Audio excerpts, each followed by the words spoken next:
So, our adventure with Derby County is unfortunately coming to an end, so let's make sure that we sign off with a little bit of style. Let's get into it one last time.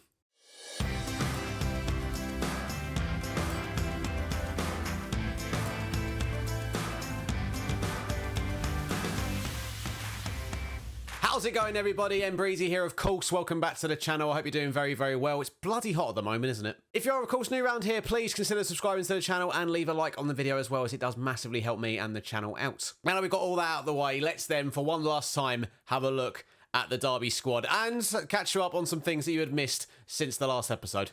So since our Europa League exit at the hands of Wolfsburg, something I'm still absolutely gutted about, to be honest. I really wanted that Europa League one. We returned back, to Premier League action, which we got a 2-2 draw against Everton. Shout out to Iheanacho for rescuing us in the 85th minute. And I did say I wasn't expecting much from our FA Cup 5th round game against Chelsea, and I was right too. Mateo Kovacic with the goal in the 69th minute to knock us out there. And then it's pretty much been league action. A really good 3-0 win at home to Aston Villa, followed by an absolute pumping of Brighton and Hove Albion. 5-0 away from home as well. Iheanacho, Williams, Gallagher and Elise in amongst the goals. Followed up by a 1-1 draw at home to Spurs. Oh God, what have I done here? That was followed up by a 1-1 draw at home to Tottenham and then a 1-0 win away from home against Leeds United. Sergio Aguero scoring the winner 6 minutes from time, playing in centre midfield. I mean, things you absolutely love to see. That signing was not a complete disaster like I thought it would be. He's done very little else all season. And then two really impressive results. A 2-2 draw at home to Manchester City with Michael Elise and Gallagher on the score sheet. And then a 5-2 victory at the Emirates. Kelechi Iheanacho bagging a hat-trick, Nathan Collins with a brace. We absolutely demolished Arsenal there, and that has set us up quite well in terms of the league table going into the last game of the season. But prior to that, our final home game of the year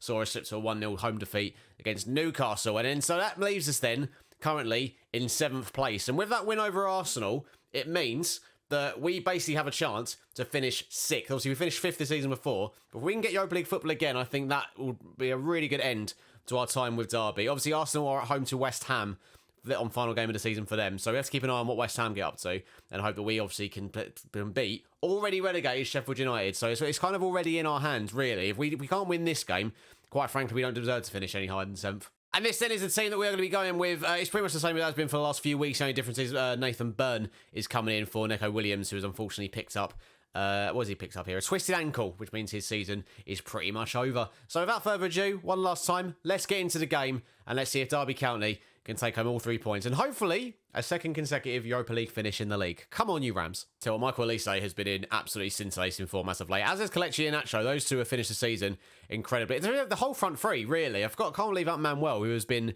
absolutely brilliant with those two. As the ball goes forward to Conor Gallagher, first time shot into the back of the net. I think it's going to go to VAR. It looks like to be fair, this could be off Gallagher. I don't know how well he timed his run, but it was a long ball forward. Lovely first time finish from Gallagher. And VAR gives the goal. I think it was Martinez who plays the ball. It's a wonderful pass from Martinez. Actually, no, well, ignore me then. It was Lewis Ferguson. I need to start paying attention in these games, really, don't I? But a wonderful finish from Gallagher. Top corner, first time volley. Things you absolutely love to see. Perfect start for us. And as with West Ham holding Arsenal currently, it leaves us in a very good position. But as I say this, Sheffield United looking to come forward. The tackle was missed there. Here's Ryan Brewster. Shot comes in. But no trouble for Bodar whatsoever. As you can see from the league table, currently up into 6th. And we just need to hope that West Ham, my club, of course, can continue to hold Arsenal to a draw. Or if they could just beat them, that would also be preferable, to be honest. Got no real preferences. My phone's gone off again. That's gone well. Gallagher with a free kick then. And it's a wonderfully hit free kick into the back of the net. I'm going to make sure my phone's on silent as we make it 2-0 away at Sheffield United. And Conor Gallagher, who has been one of the stars of this save, I'm pretty sure you can all agree. Since we brought him in the January in our first season in the Premier League, he has pretty much been an ever-present in that midfield and just been super consistent in terms of his performances, his goals, his assists. Probably the best signing I've made in this save so far, I go as far to say, as he's on the ball again, into Michael Elise, into Iheanacho. We spoke about these boys earlier, and Iheanacho makes it 3, dinks the goalkeeper. 15th goal of the season for Iheanacho. I can't remember how many of those goals have actually come in a Derby shirt, but he's another one. But again, brought him in January.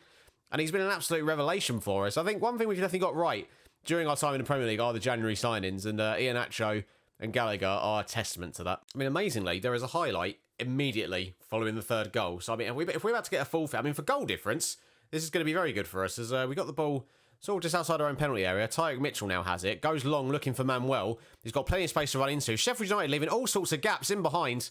Manuel can't keep his effort on goal down, though, and it goes high and wide. But as you can see, Arsenal still drawing nil. So many highlights in this game. I haven't got a minute to breathe here. Bloody hell. Corner of Sheffield United swung in. I mean, okay, Bodar's gone absolutely in no man's land. And Marie and Brewster has headed into the back of an empty net. 25 minutes in, it's 3-1. Like I say, it's just highlights galore at the moment. I need a minute to I need a minute to breathe more than anything. I don't know what Bodar was doing, by the way. Comes sliding out of his goal, and is absolutely nowhere near it. Arsenal West Ham still 0-0. That's the most important thing right now. All right, it's now our turn with the corner as Elise swings it in, and Collins, who's been so deadly from set pieces in the last couple of games, unable to get his head to that one. And worryingly, Sheffield United are now bursting forward on the counter-attack. But Nathan Byrne, what a servant, by the way. He's one of the very few players who's still here from that first season. And he's whenever he's been called upon this season, he has come in and done a pretty good job. And with Williams' injury, it was good. Obviously, Byrne has been out for a long time of injury as well, so it was good to get him back. If he was available in the Europa League, rather than play Nathan Collins at right back, that would have been preferable, to be honest. But here we are. Iheanacho's through again. Chance to make it 4. It's a good save from the goalkeeper. Going into half-time, as it stands, 6th place is still well and truly on. Again, still goalless at the Emirates, which is kind of ideal for us. As we're looking to try and play out from the back here. As Morata goes into Ferguson, long looking for Manuel. And he's got Mitchell as an option there, that does use him. And now you can see Gallagher making that run through the middle. He's got plenty of time and space to run into as Conor Gallagher wraps up his hat-trick. 16th goal of the season. And, well, what a better way to sign off the save with a Conor Gallagher hat-trick. Like I say, he's been one of the absolute superstars of this Derby team over the last couple of seasons. And that is exactly why. That late run from midfield. No one's picked him up. Is that O'Connell there for Sheffield United, the number 5? Yeah, just doesn't have any clue where Gallagher is. Leaves him all that time and space in the world just to pick his spot. And he seals his first half hat-trick. What a player Conor Gallagher is, ladies and gentlemen. Like I said, it is just all focused now on Arsenal and West Ham. It's still 50 minutes in, still goalless, still currently sitting in 6th place. As we look like we're going to try and come forward again here. Conor Gallagher racing through. He's got options ahead of him. Elise making that run as well. Does find Michael Elise. Iheanacho is in the middle. Manuel's at the back post. Can he pick one of them out? Decides to go back to Byrne instead. Here's Martinez. Into Ferguson, who's got a decent shot on him, we know, Lewis Ferguson. I thought, he might be tempted to have a go. As Manuel, lovely little turn there. I thought he was going to cross it in. It's a lovely little 1-2 with Mitchell instead. Manuel does take the shot. The curl on that. Bloody hell, if that had gone in, one of the strikes of the season. I love those types of shots in FM this year. They're sort of, the slow curler. I don't know what this is, to be honest. I don't know why I keep doing it. Oh, it's a disaster. Arsenal, they've gone 2-0 up. Oh, bloody hell. Don't know if you would have caught that, because it all happened so quickly. Dominic Calvert-Lewin has scored 2 very quick goals for Arsenal, and they now currently lead West Ham 2-0, which means, despite our domination at Bramall Lane this afternoon, you can see it popping up there in the bottom left. It means that despite how well we're playing, it looks like it's going to be 7th place, which, to be honest, if you'd offered me that at the start of the season, bear in mind we had Europa League football this year to deal with, I absolutely would have taken it, but to be this close... Oh, it was the Newcastle game killed us. If we'd have just got a result against Newcastle, we'd have a real chance. We'd be sitting comfortably in 6th right now.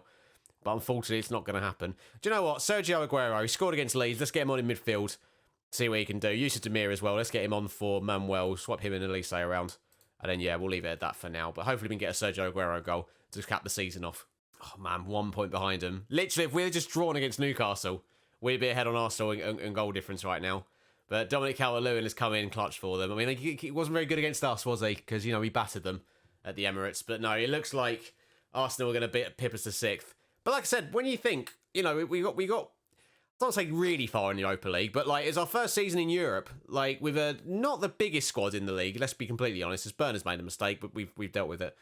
I think when you think our squad, in terms of its size and overall quality, not really that great compared to a lot of the teams in the league. So I think to get through a group stage campaign of the Europa League and then get to the second knockout rounds, whilst also going quite far in the League Cup and the FA Cup. To finish 7th, I think we've in our 3rd season? I think, no, this is our 2nd season in the league. It is, of course, our 2nd. This is our 4th season overall, but our 2nd season in the Premier League. But yeah, I think, so when you consider it's our 2nd season in the league, and we've secured back-to-back European qualification, as Arsenal got a 3rd there late on against West Ham. So we're going to get Europa Conference League, or Europa League 2, whatever they call it in FM these days. But that's what we're going to. Although saying this, hello, neither Liverpool or Spurs will be taking the Europa Cup place via the FA Cup this season, which means it will go to the league.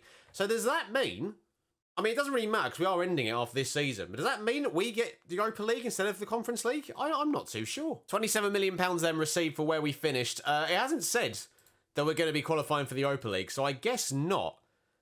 If I had to guess, I would assume that we're not going to get it and we are just going to get Europa Conference League. Is anything come up in the season review? The board are happy, A overall.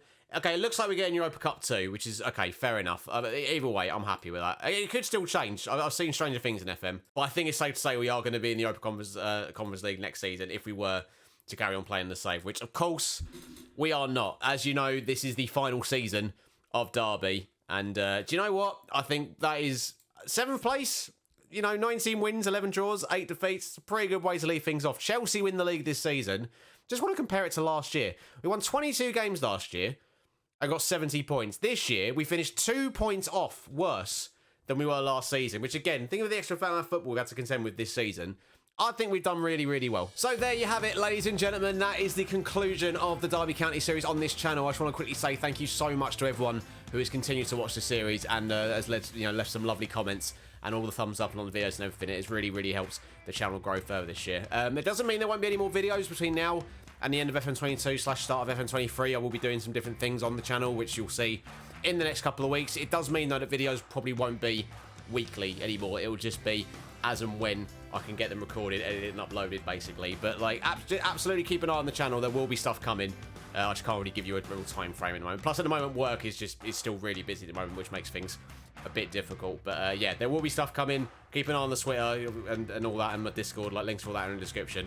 And you'll see when videos are going to be released. But, yeah, just once more, thank you so much for watching. I really do hope you have enjoyed it. If you're new around here, please subscribe to the channel, leave a like on the video, and I will see you for whatever's next. I'll be looking forward to it as much as I am. Take it easy, everyone. I've been Breezy. See you later. Up the Rams. Come on.